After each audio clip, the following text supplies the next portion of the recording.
김재석 국민의힘 의원이요. 극우 성향의 유튜버 고성국 씨 발언에 대해 참 정신 나간 소리라고 일갈했습니다. 오늘 우리가 깊이 파고들 이야기는 바로 이 한마디에서 시작됩니다. 이게 언뜻 보면 그냥 한 정치인이 유튜버의 말에 발끈한 것 같지만 이 한마디를 실마리로 쭉 따라가다 보면요. 지금 보수 진영 내부에서 벌어지고 있는 아주 거대한 힘겨루기의 민낯을 마주하게 됩니다. 네, 맞아요.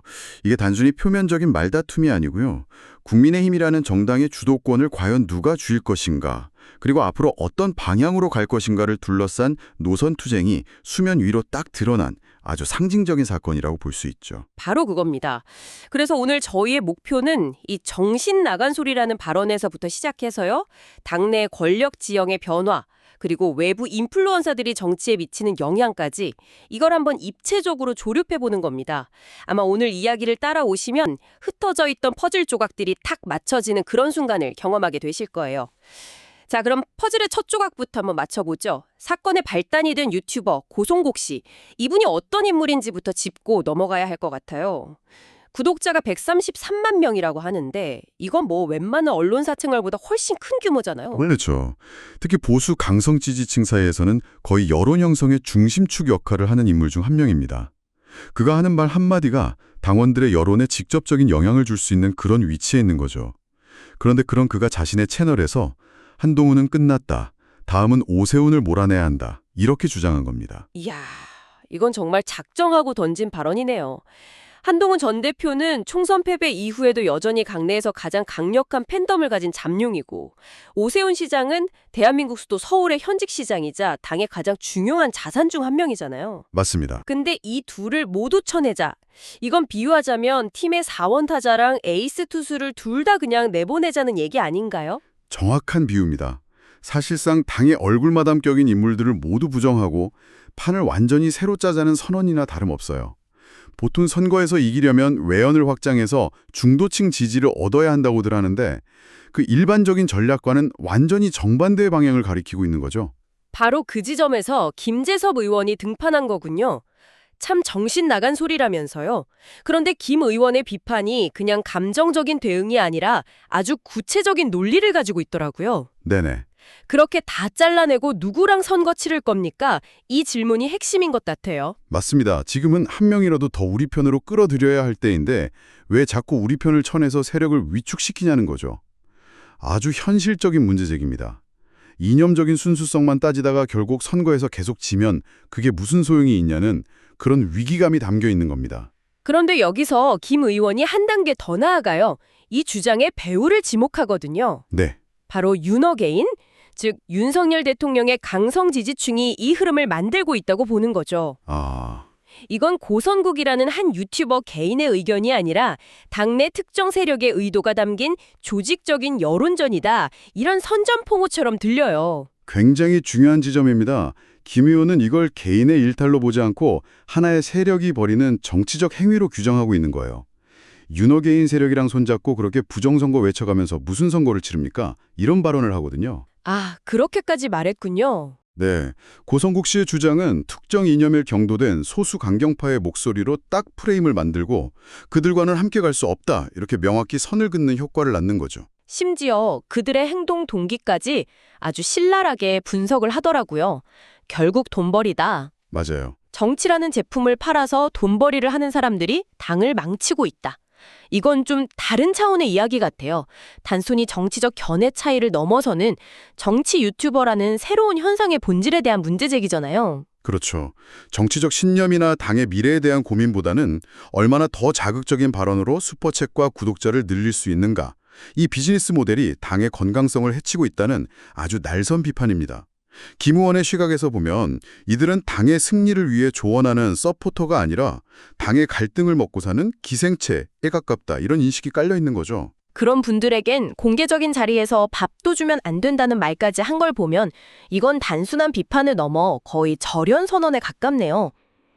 자, 그런데 김재섭 의원의 이 비판이 여기서 끝나지 않고 최근 보수 진영을 뒤흔들었던 가장 큰 사건, 바로 한동훈 전 대표 제명 결정의 본질과 연결됩니다. 이 두 사건이 사실은 한 뿌리에서 나왔다는 거죠. 네, 김 의원은 한동훈 전 대표 제명 사태를 그냥 당원 게시판에 글 좀 썼다 이 차원의 문제로 보지 않아요. 그가 지목하는 진짜 이유는 훨씬 더 정치적입니다. 계엄에 반대하고 탄핵에 찬성했던 사람들에 대한 윤호 개인의 보복이라고 단언하죠. 이건 정말 엄청난 주장이네요. 당의 공식적인 징계 절차가 사실은 특정 세력의 정적 제거 수단이었다는 거니까요. 근데 이런 주장을 하려면 확실한 근거가 있어야 할 텐데요. 바로 그 근거로 제시된 부분이 정말 드라마틱합니다. 바로 국민의힘 중앙윤리위원회의 징계 결정문이요. 발표 이후에 무려 2차례나 수정되었다는 사실이에요. 잠깐만요. 발표하고 나서 내용을 바꿨다고요? 네, 그것도 2번이나요? 이건 무슨 오타 수정 같은 수준이 아닐 텐데요. 구체적으로 어떻게 바뀐 겁니까? 처음 윤리위가 징계 결정을 발표했을 때는요. 한 전 대표가 게시글을 작성한 것으로 판단된다고 아주 단정적으로 명시했습니다. 그런데 몇 시간 뒤에 갑자기 한 전 대표가 직접 게시글을 썼는지는 확인 불가라고 한 발 물러서는 수정 공지를 내요. 네. 본인이 썼다고 판단해서 제명해놓고 몇 시간 만에 썼는지 확인이 안 된다고요? 아니 그러면 징계의 가장 핵심적인 근거가 그냥 사라져버린 거잖아요. 그렇죠. 그러다 또 말을 바꿔서요. 최종적으로는 한 전 대표 가족명의 계정으로 추정되는 게시글을 확인했다는 식으로 내용이 또 바뀝니다. 본인이 썼다 해서 썼는지 모르겠다로 다시 가족이 쓴 걸로 추정된다로 계속 말이 바뀐 거죠. 와, 이건 정말 김재섭 의원의 비유가 귀에 쏙쏙 들어오는 대목이네요. 일단 한동훈 제명이라는 결론을 정해놓고 급하게 이유를 찾다 보니 일단 발표해놓고 나서 아닌가벼 이렇게 된 것이라는 비판이 나올 수밖에 없는 상황이군요. 맞습니다. 이런 절차적 허점은 정치적 의도가 있었다는 의심을 사기에 너무 충분해 보입니다. 맞아요. 징계의 정당성은 사유의 명확성과 증거의 확실성에서 나오거든요. 그런데 그 핵심 근거가 이렇게까지 흔들렸다는 건 선결론 후 이유라는 비판을 피하기 어렵게 만들죠.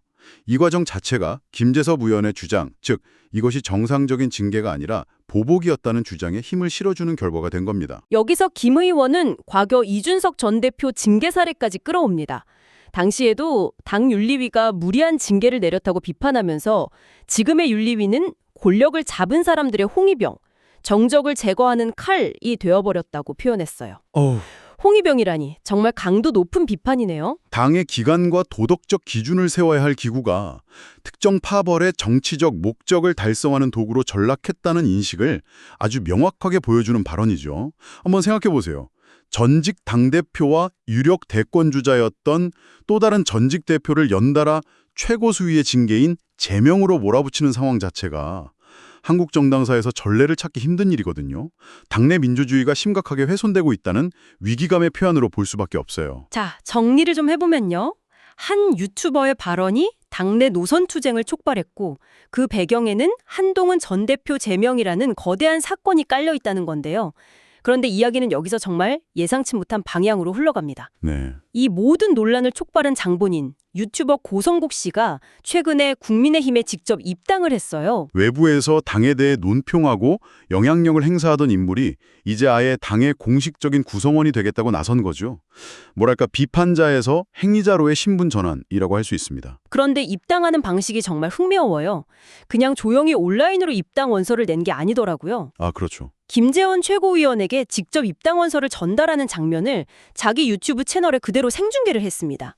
심지어 김 최고위원이 꼭 입당했으면 좋겠다면서 입당 원서는 제가 직접 받겠다고 먼저 제안했다는 배경 설명까지 덧붙여서요. 그죠. 당연하죠. 단순한 입당 절차를 넘어서 우리는 한 팀이다라는 걸 대외적으로 과시하는 정치적 이벤트입니다. 고성국이라는 외부의 강력한 스피커와 당 지도부의 일원인 김재원 최고위원의 정치적 결합을 공식화하는 장면인 셈이죠. 그리고 바로 그 자리에서 정말 의미심장한 농담이 오고 갑니다. 고성국 씨가 입당 원서를 쓰고 있는데 김재원 최고위원이 웃으면서 이런 말을 해요. 혹시 당원 게시판에 글 올리시면 들통난다. 와, 이건 누가 들어도 한동훈 전 대표 제명 사유를 비꼬는 말이잖아요. 그렇죠.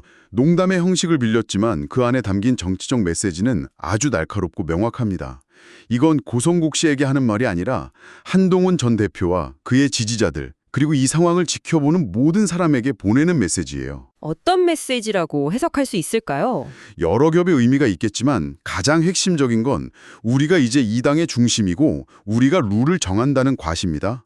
너희를 쳐냈던 그 룰은 우리에겐 적용되지 않는다. 이런 조롱 섞인 선언이기도 하고요. 아, 가장 민감한 사안을 농담의 소재로 삼음으로써 자신들이 그 논란에서 자유로운 승리자의 위치에 있다는 것을 보여주는 아주 고도의 정치적 행위인 거죠. 외부의 비판자가 내부의 공식적인 행위자로 변모하는 바로 그 순간에 자신들의 세력을 과시하는 상징적인 장면이라고 할 수 있습니다. 오늘 이야기들을 한번 정리해 보겠습니다. 한 유튜버의 한동훈 다음은 오세훈이라는 발언에서 시작해서 김재섭 의원의 반격, 그리고 그 이면에 깔린 한동훈 전 대표 제명 사태의 내막과 고성국 씨의 입당 퍼포먼스까지. 결국 이 모든 것은 국민의힘이라는 정당의 주도권을 누가 줄 것인가를 둘러싼 아주 치열한 싸움으로 보이네요. 네, 크게 보면 두 개의 노선이 정면으로 충돌하고 있는 모습입니다.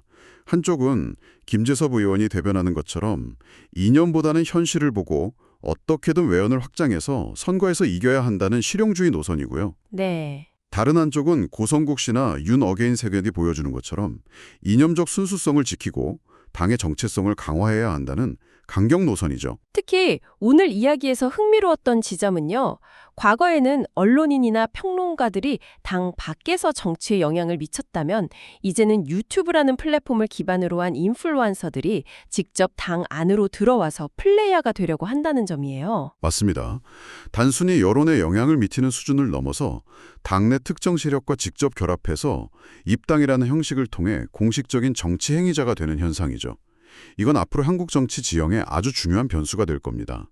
당의 의사결정 구조 자체가 외부의 팬덤과 직접적으로 연결될 수 있다는 뜻이니까요. 오늘 이 이야기들을 들으시면서 한번 이런 질문을 던져보시면 어떨까 합니다. 정치적 논평으로 여론을 형성하던 외부 인물이 당의 공식 구성원이 될 때 우리가 기대하던 비판과 감시의 기능은 어떻게 될까요? 그리고 당 밖에서 의제를 만들던 목소리가 당 안에서 직접 의사결정권을 갖게 될 때 그 정당은 과연 어떤 방향으로 나아가게 될까요?